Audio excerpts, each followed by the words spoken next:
सन्तान पैसाका पछाडि दौडिए, धन सम्पत्ति मणि माणिक्य सुन चाँदी मेरो सर्वे सर्वा हो भन्ठाने। धन सम्पत्तिको अगाडि आमा बाबाको मायालाई लत्याइदिए, आमा र बाबाको ममतालाई बुझ्न सकेनन् अनि ती सन्तानले आमा र बाबालाई लिएर वृद्ध आश्रममा राखिदिए। हाम्रो सनातन संस्कृतिले आमा र बाबालाई भगवानको स्वरूप मानेको छ। 2 अक्षरको आमा र 2 अक्षरको बाबा नै 4 अक्षरका भगवान हुन्। यदि पुज्नु छ भने मन्दिरका देवतालाई भन्दा पहिला घरका भगवानलाई पुज्नु भनेर वैदिक सनातन संस्कृतिले सिकाएको छ। तर सन्तान र सन्ततिले आमा र बाबाको ममता बुझ्न सकेन। सानो एउटा कुरा बताउँछु, नजिकैको वृद्ध आश्रममा जानु, वृद्ध आश्रममा गएर सोध्नु, त्यहाँ भएका धेरै आमा बाबाहरूलाई भन्नु, आमा तपाईँ किन वृद्ध आश्रममा आउनु भएको हो? आमाले भन्छन्, बाबु मेरो छोरा नेपाल सरकारको उपल्लो ओदाको कर्मचारी छ, बुहारी पनि काठमाडौँ गएर बसेकी छिन्, सबै परिवार उतै गएर बसे। मलाई अब बुढेसकालमा घरमा नाति नातिनासँग बस्ने अवसर होला भन्दा सन्तानले ल्याएर, छोराले ल्याएर मलाई वृद्ध आश्रममा राखिदिए। आमाको जवाफ यो हुनेछ। त्यही वृद्ध आश्रममा बस्नेहरूको बाबालाई सोध्नु, बाबा तपाईँ खाना लाउन नपुगेर वृद्ध आश्रममा आउनु भएको हो? बाबाले भन्छन्, होइन, मलाई मेरो सन्तानले ठुलो कर्मचारी छ, अहिले विदेशमा बस्छ, मेरो सन्तानले मलाई वृद्ध आश्रममा ल्याएर राखिदियो, उसलाई मसँग समय छैन मसँग बस्ने भनेर। त्यस्ता कयौँ आमा बाबाहरूलाई सोध्नु, आफ्नै आफ्नै कहानी छ।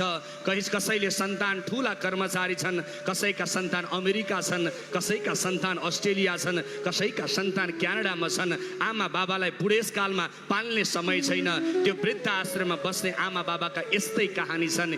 एउटा पनि आमा र बाबाले भन्दैन, बाबु खाना लाउन नपुगेर मलाई वृद्ध आश्रममा आउनु परेको भनेर। मेरो छोराले घरमा कुटो कोदालो गर्छ, हलो जोत्छ, साँझ बिहान के खाउँ केलाउँ हुन्छ र मलाई खान नपुगेर छोरोले वृद्ध आश्रम ल्याएको भनेर एउटा पनि आमा बाबाले भन्दैनन्। त्यो वृद्ध आश्रममा त्यस्ता आमा बाबा बस्छन् जो करोडमा खेल्छन्, आमा र बाबालाई रोडमा ल्याएर राखिदिएका छन्, वृद्ध आश्रममा राखिदिएका छन्। त्यसैले म निवेदन गर्छु, सबै सन्ततिलाई आग्रह गर्छु, यहाँहरूले साँच्चीकै बाहिर आदर्शका कुरा गर्नु पूर्व हाम्रो वैदिक सनातन धर्मले आमा बाबालाई भगवान मान, आमा बाबालाई पूज भनेर भनेको छ, आमा बाबाको ममतालाई पूज भनेको छ। त्यही ममतालाई बुझेर आज यो कर्म भइरहेको छ। शास्त्रले भन्छ, कुपुत्रो जायते क्वाचिदपि कुमाता नभवति।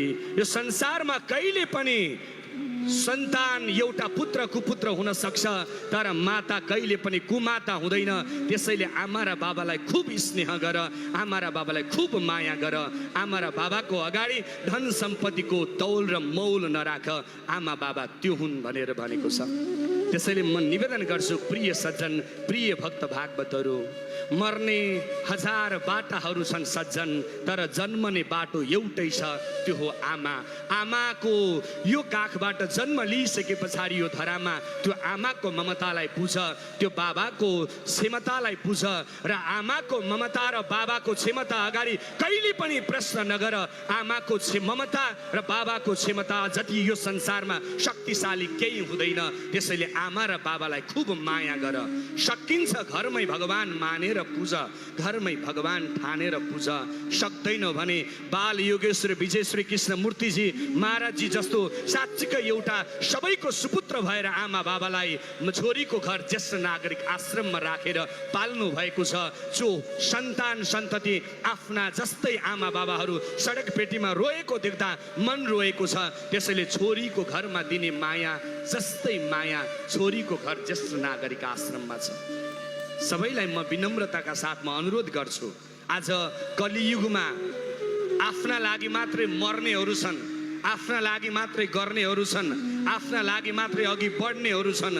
तर यो कलियुगमा आफ्ना लागि होइन, सारा आमा बाबाको आँसु पुस्नका लागि अगाडि बढ्ने एउटा सबैको सच्चा सपुत भनेको बाल योगेश्वर विजय श्री कृष्ण मूर्तिजी महाराजजी हो। एकपटक महाराजजीको सम्मानमा जोरदार ताली बजाइदिनु होला। कलियुगमा आमा र बाबाको आँसु पुस्नु भएको छ, ती असहाय बच्चा बच्चीहरूको सहारा बन्नु भएको छ। त्यसैले निवेदन गर्छु, हामी जन्मिसके पछाडि आफ्ना लागि मात्रै होइन अरूका लागि मात्रै बाँच्न सिकौँ, अरूका लागि पनि कर्म गर्न सिकौँ। सबैले भन्नुस् प्यारसँग भक्त